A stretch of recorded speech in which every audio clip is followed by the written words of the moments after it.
Donc, même quand vous lisez dans Colossiens, chapitre 1, verset 16, il est dit ici, car par lui ont été créées toutes les choses qui sont dans, c'est-à-dire qui sont aux cieux et en la terre. Il y a virgule.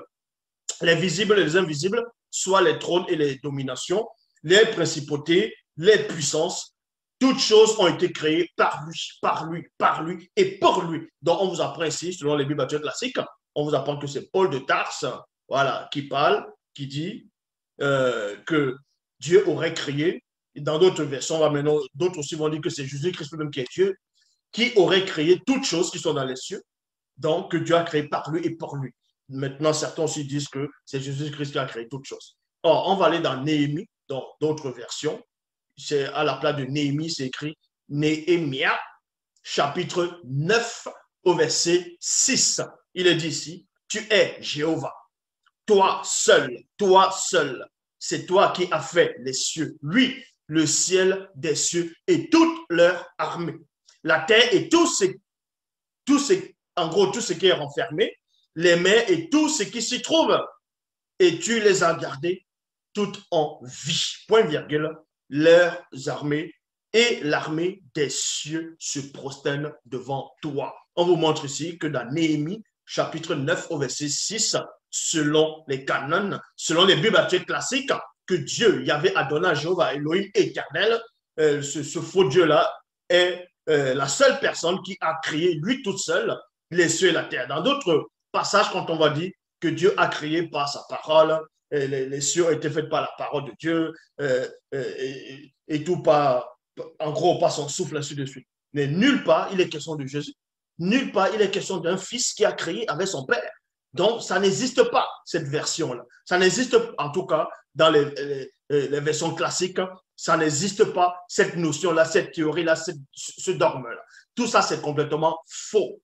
Donc, Colossiens chapitre 1, verset 16, sur la personne de Jésus-Christ est faux. Maintenant, il y a beaucoup de chrétiens, beaucoup de ceux qui se disent pasteurs, révérends, bishop, maréchal, apôtres, diacres, prophétesses, vont faire croire aux gens que Jésus-Christ, comme j'ai dit au début, aurait une divinité avant de descendre, comme on voit cela dans Philippiens 2, 5 à 9, qui est aussi faux complètement, et Colossiens 1, 16 est faux. Et quand vous lisez dans Matthieu chapitre 19, au verset 4, il est dit ici, il répondit, n'avez-vous pas lu que le Créateur, au commencement, fit l'homme et la femme. Donc, on vous montre par là que, selon les Bibles classiques, que ce Jésus aurait dit, quand il est en train de discuter avec certaines personnes, que le Créateur aurait créé au commencement, aurait fait l'homme et la femme. Donc, on vous montre par là que le soi-disant personnage de Jésus lui-même dit, il montre qu'il n'est pas le Créateur, contrairement à ces moutons, contrairement à ce que les chrétiens pensent que, en tout cas certains chrétiens pensent que Jésus serait le Créateur lui-même, serait le Père, il serait le Fils, il serait en même temps l'Esprit Saint. Parce que ils vont citer des versets sans comprendre ce que ces versets veulent dire. Ils vont aller peut-être dans Jean 10, 30, où il a dit, moi et le Père, nous sommes un. Dans la Bible de l'épée, il a dit, moi et le Père, nous sommes indivisibles. Donc, parce que le soi-disant Jésus va dire dans Jean 10, 30, que moi et le Père, nous sommes un. Donc, forcément, dans les logiques à ces chrétiens, Jésus aurait dit qu'il est le Père lui-même.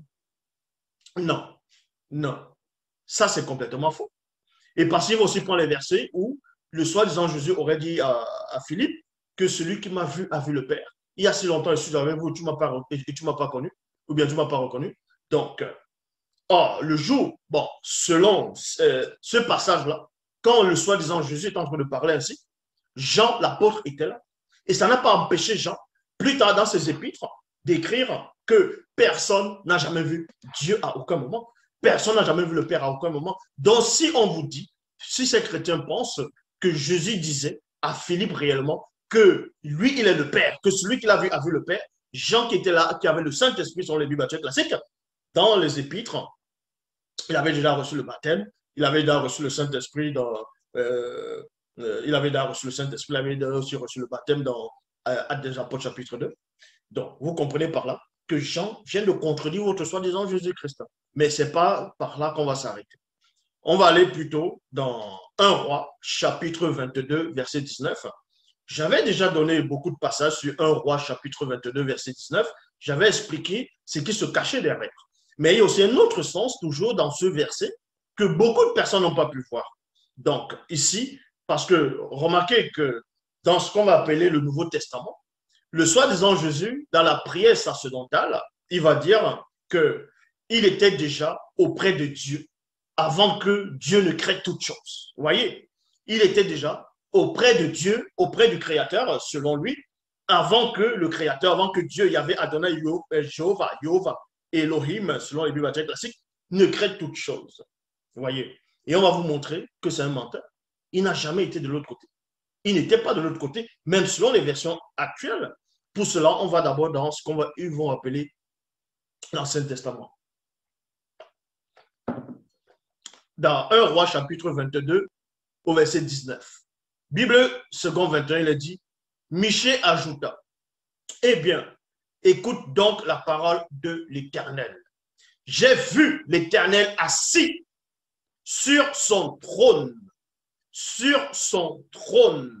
et tous les corps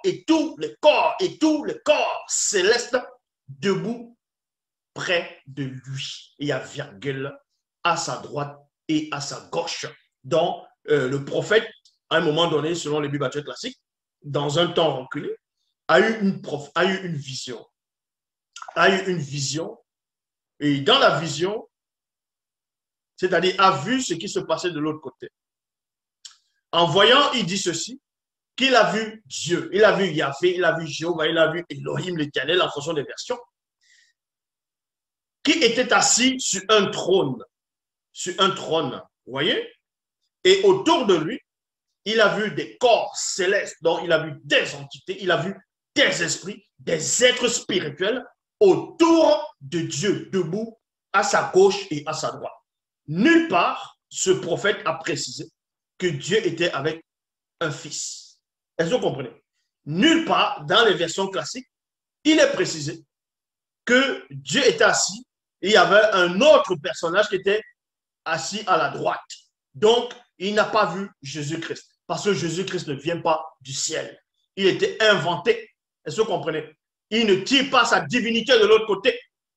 Il a été inventé tout simplement. Michée dit ici qu'il a vu des êtres debout à la droite de Dieu et à sa gauche. Bible de Jérusalem, il est dit, j'ai vu Yahvé assis sur son trône, toute l'armée du ciel se tenait en sa présence, à sa présence. Il est bien dit, toute l'armée, dans tous les corps célestes, toute forme de vie était auprès de Dieu, à sa gauche et à sa droite. Nulle part il est question du Fils ici de Jésus. Donc, maintenant, il y a des moutons qui vont dire, oui, mais avant de descendre, il était Dieu le Père. Mais c'est écrit où qu'avant de descendre, il était Dieu le Père. Vous allez me dire, oui, mais j'ai cité le verset dans Philippiens 2,59, où il dit, ayant vous les sentiments qui étaient en Jésus-Christ, lequel exista en forme de Dieu. Mais n'a point regardé comme il pourrait arracher d'être égal à Dieu. Donc, pour vous montrer qu'il n'est pas Dieu lui-même. Vous ne comprenez pas les Écritures, vous ne comprenez pas le langage. N'est-ce pas? C'est écrit que votre soi-disant même propre Jésus dit qu'avant que Dieu ne crée toute chose, lui, il était déjà assis à côté de Dieu. Il était déjà à sa droite. Il avait la gloire déjà auprès de Dieu. Donc, pour vous montrer qu'il n'est pas Dieu lui-même. Déjà, voilà l'indice. Et de deux, dans l'Ancien Testament, le prophète a une vision de ce qui se passe de l'autre côté. Il ne voit personne qui est assis à droite de Dieu ou à sa gauche. Lui, il voit quoi? Il voit juste les êtres célestes debout à sa droite, debout à sa gauche, pour montrer que le Jésus-là ne vient même... D'où est-ce que la notion veut qu'il vient de l'autre côté? Qu'il est descendu du Père. Il n'est pas descendu du Père, vu qu'il n'existe pas. Donc, Bible de Jérusalem, j'ai vu Yahvé assis sur son trône. Toute l'armée du ciel se tenait en sa présence, virgule, à sa droite et à sa gauche. Traduction Pierre Clama Léna. Il est dit ici, j'ai vu Yahweh assis sur son trône et toute l'armée du ciel se tenait autour de lui, virgule, et non autour d'eux. Parce que si le Fils est là, si ce soit disant Jésus a existé avant, le prophète allait voir le Fils aussi. Il allait voir ce Jésus. Vous voyez? Il allait le voir. Mais on dit ici autour de Dieu. C'est-à-dire autour de lui. Lui, c'est une personne. Et non autour d'eux. Zoula n'est pas en train de tordre les mots, n'est pas en train d'inventer les phrases. Mais autour de lui, selon les Bibles actuelles classiques, donc pour parler de la divinité de Jésus, ou bien de sa non-divinité, on va d'abord sur le témoignage des prophètes, de ce que les prophètes ont vu, de ce que les prophètes ont vu. Donc, maintenant on va dans Apocalypse, Apocalypse chapitre 4, au verset 1 à 3. Il est dit, après cela, j'eus une autre vision. Donc là, maintenant, c'est Jean. Selon les Bibles classiques, c'est Jean, l'apôtre Jean. Il a eu une vision. Il dit ici, après cela, j'ai eu une autre vision. Je vis une porte ouverte dans le ciel. La voix que j'avais entendue me parlait auparavant, celle qui résonnait comme une trompette et me dit deux points. Non, me dit deux points. Monte ici et je te montrerai ce qui va arriver dans la suite. Donc, on dit ici qu'il y avait, selon les Bibles classiques, un ange. Et comme ces chrétiens n'ont pas de sens spirituel, beaucoup de personnes, même les scientifiques, ils vont vous dire que non, cet ange-là qui parlait à Jean, c'était Jésus-Christ qui lui est apparu à l'île de Patmos, parce que ce personnage aurait dit, et le vivant j'étais mort, et voici ce vivant, c'est que les siècles, j'étais les clés de la mort, du séjour des morts. Mais ils vont dire que c'était Jésus-Christ, n'importe quoi. Donc, cet ange-là va montrer à Jean des choses qui se passent de l'autre côté. Et pendant que Jean voit les choses, plus tard, il va décrire ces choses-là. Il dit ici, après cela, j'ai eu une autre vision. Je vis une porte ouverte dans le ciel. La voix que j'avais entendue me parler, virgule, auparavant, celle qui résonnait comme une trompette, me dit, monte ici et je te montrerai ce qui doit arriver ensuite. Et à point. Aussitôt, l'Esprit Saint me saisit et je vois le siège. Et je vois le siège. Dans d'autres versions, il est dit, je vois un trône. Je vois le siège d'un roi installé dans le ciel. Quelqu'un est assis sur ce siège. Donc, dans Apocalypse chapitre 4, selon les Bibles classiques, beaucoup de personnes disent que c'était Jésus-Christ qui est assis dans Apocalypse chapitre 4. Et il y avait les 4 séraphins, dont on va parler de ça plus tard. Non, selon les Bibles classiques, ce n'est pas Jésus qui est assis là. C'est Dieu lui-même. C'est Yahvé Adonai, Jéhovah Elohim, l'Éternel, qui est assis sur le trône d'Apocalypse chapitre 4. Et devant lui, il y a les 24 vieillards. C'est-à-dire les 24 anciens. Badoum. Et autour du trône, et au milieu du trône, il y a les 4 séraphins, les 4 êtres vivants. Il n'est pas dit que le Fils était à côté. Il n'est pas dit. Maintenant, d'autres vont dire, oui, il a dit, comme j'ai vaincu, je me suis assis sur le trône, tout ça, il s'est passé. Ce Jésus n'existe pas. Même dans le ciel, il n'a même pas sa trace là. En tant qu'entité, en tant que Dieu, en tant que peu importe, il n'a pas de trace dans les cieux. Tout ça parce que c'est un usurpateur. Donc, on vous apprend ici. Je vais vous révéler, on va vous montrer ici que dans Apocalypse chapitre 4, selon les Bibles actuelles classiques, le personnage, la personne qui est assise sur ce trône-là, c'était Dieu. Et ça n'a rien à voir avec Jésus. Jésus n'existe pas. Ça n'a rien à voir avec lui. Donc, aussitôt, l'Esprit, ça me saisit et je vois le siège d'un roi installé dans le ciel. Quelqu'un est assis sur ce siège. Il y a point. Il avait l'éclat resplendissant de pierres précieuses, de jaspe et de sardoine. Le trône était environné d'un arc-en-ciel qui brillait comme une pierre d'émeraude. Il y a point ici. Quand vous allez dans Genèse, non, dans Exode, chapitre 24, au verset 9 à 10, il est dit, Moïse monta avec Aaron, Nabat, Ambioum et 70 anciens d'Israël. Donc, Nabab et Ambioum, c'était l'un des deux fils d'Aaron, dans les neveux de Moïse. Ils sont montés, ils ont, avec les 24 anciens, il y a 24 anciens, non, 70 anciens, et Aaron, son frère. Et là-bas, qu'est-ce qu'ils ont vu? Ils virent le Dieu d'Israël. Sous ses pieds était comme un ouvrage de saphir, transparent comme le ciel lui-même dans sa pureté. À peu près la même description qu'on voit dans Apocalypse chapitre 4. Apocalypse chapitre 4, verset 4 à 6, il est dit ici. Tout autour du trône, il y avait 24 trônes. Et 24 anciens sont assis sur ces trônes, tous habillés de blanc, avec sur les têtes des couronnes d'or. Il y a un point ici. Du trône partaient des éclairs, des bruits de voix et des coups de tonnerre. 7 flammes, 7 flambeaux ardents brillaient devant le trône. Il y a 2 points. Ce sont les 7 esprits de Dieu et non les 7 esprits de Jésus. Ce sont les 7 esprits de Dieu. Devant le trône s'étendait comme une mer de verre, transparente comme du cristal. Au milieu du trône et autour du trône se tenaient 4 êtres vivants. 4 êtres vivants. Autour du trône, écoutez, je relis. Au milieu du trône et autour du trône se trouvaient 4 êtres vivants. Il n'y avait pas le Fils, il n'y avait pas Jésus. Il n'y avait pas Jésus. Certains vont dire, oui, mais c'est à la période où Jésus était sur la terre et il va revenir en tant que vainqueur comme le lion de Juda ou l'agneau immolé. On va vous montrer que tout ça, c'est faux. Tout ça, c'est faux. Jésus-Christ n'a pas d'origine dans les cieux.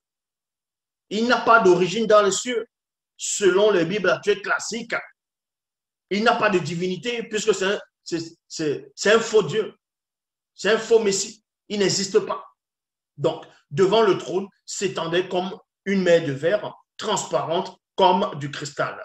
Au milieu du trône et autour se tenaient 4 êtres vivants entièrement couverts des yeux devant et derrière. Apocalypse chapitre 4, au verset 8, il est dit ceci. Les 4 êtres vivants ont chacun 6 ailes. 6 ailes et non 4. Remarquez attentivement. Ont chacun 6 ailes. Donc, ce sont les séraphins qui ont 6 ailes. Et ils se couvraient les yeux. Et ils sont couverts d'yeux tout autour et à l'extérieur. Ils ne cessent de dire, jour et nuit, Saint, Saint, Saint est le Seigneur Dieu, virgule, le Tout-Puissant, celui qui était, qui est et qui vient. Parce qu'il s'adressait à celui qui est assis sur le trône, c'était Dieu dans les Bibles actuelles classiques. Et c'est la même chose, le même trône que Ésaïe avait vu, que le prophète Ésaïe a vu, dans Ésaïe chapitre 1, verset 6. On va voir cela dans verset 1 à 2. Ésaïe chapitre 6, verset 1 à 2. Dans la traduction du Monde Nouveau, il est dit ici, dans l'année où mourut le roi Osia, moi cependant, je vis Jéhovah, virgule. Jéhovah, ce n'est pas Jésus. Jéhovah n'est pas Jésus. Donc, je vis Jéhovah, siégeant sur un trône haut et élevé, et les pans de son vêtement remplissaient le temple. Des séraphins se tenaient au-dessus de lui. Point. Chacun avait 6 ailes, exactement les mêmes descriptions qu'on voit dans Apocalypse chapitre 4 au verset 8. C'était les êtres-là. Est-ce que vous comprenez? Même si on ne donne pas les noms ici, c'était ces êtres-là. Avec 2 qui tenaient sa face couverte, et avec 2 qui tenaient ses pieds couverts, et avec 2 qui, c'est-à-dire, ils volaient. Voilà ce que Ésaïe a vu. Ésaïe, dans ses écrits, il dit qu'il a vu Jéhovah. Il a vu Yahvé, Elohim, Adonai, peu importe le nom qu'on va lui donner. Il n'a jamais vu que, il n'a jamais dit que c'était Dieu, que c'était le Fils de Dieu qui voyait. Il n'a jamais dit que c'était Jésus qui voyait. Il n'a jamais dit que c'était Emmanuel qui voyait. Il a dit que c'était Dieu qui voyait, que c'était le Créateur selon les Bibles actuelles classiques qui voyait. Donc, ce Jésus n'a pas de trace. Il n'a pas de généalogie dans les cieux. Apocalypse chapitre 4, verset 9 à 11. Il est dit, je répète Apocalypse chapitre 4, verset 9 à 11, il est dit, et chaque fois que les êtres vivants présentent leur adoration, virgule, leurs hommages et leur reconnaissance à celui qui est assis, à celui qui siège sur le trône et à celui, non, c'est-à-dire à celui qui siège sur le trône, virgule, à celui qui vit éternellement. Et chaque fois que les êtres vivants chantent, les 24 anciens tombent en genoux devant celui qui est assis sur le siège. Ils adorent celui qui est vivant pour toujours. Ils jettent les couronnes devant le siège en disant, tu es digne, Jéhovah. Voilà ce qui est écrit. Tu es digne, Jéhovah. Dans d'autres versions, on dit, tu es digne, notre Dieu. Mais ici, là, c'est, tu es digne, virgule, Jéhovah, virgule, oui, notre Dieu, de recevoir la gloire et l'honneur et la puissance, parce que tu as créé toutes choses. Et c'est à cause de ta volonté qu'elles ont été existées, qu'elles ont existé et qu'elles ont été créées. Donc, on vous montre ici que même les 24 anciens, en quel moment ils ont vu le Fils de Dieu? En quel moment ils ont vu Jésus? En quel moment ils ont vu Jésus? Jésus n'existe pas. Il n'a pas sa trace dans le spirituel. Parce que c'est une invention. Est-ce que vous comprenez? Donc, Apocalypse, chapitre 5, au verset 1 à 5, il est dit, puis je vis dans la main droite de celui c'est qui? C'est toujours Dieu. De celui qui était assis sur le trône, un livre en dedans et en dehors, et scellé de 7 sceaux. Je vis aussi un ange puissant qui proclamait d'une voix forte, qui est digne d'ouvrir le sceau et d'en rompre, qui est digne d'ouvrir le livre et d'en rompre les sceaux. Mais dans le ciel, virgule, sur la terre et sous la terre, personne ne peut ouvrir le livre. Personne ne peut regarder ce qu'il y a dedans. Alors, je pleure beaucoup. Il y a point. On me dit que Jean pleure beaucoup. Dans les esprits, maintenant, les esprits pleurent, ils ont les larmes. Mais on sait que c'est le corps physique qui va pleurer. Donc voilà, ça, c'est du n'importe quoi. Mais bon,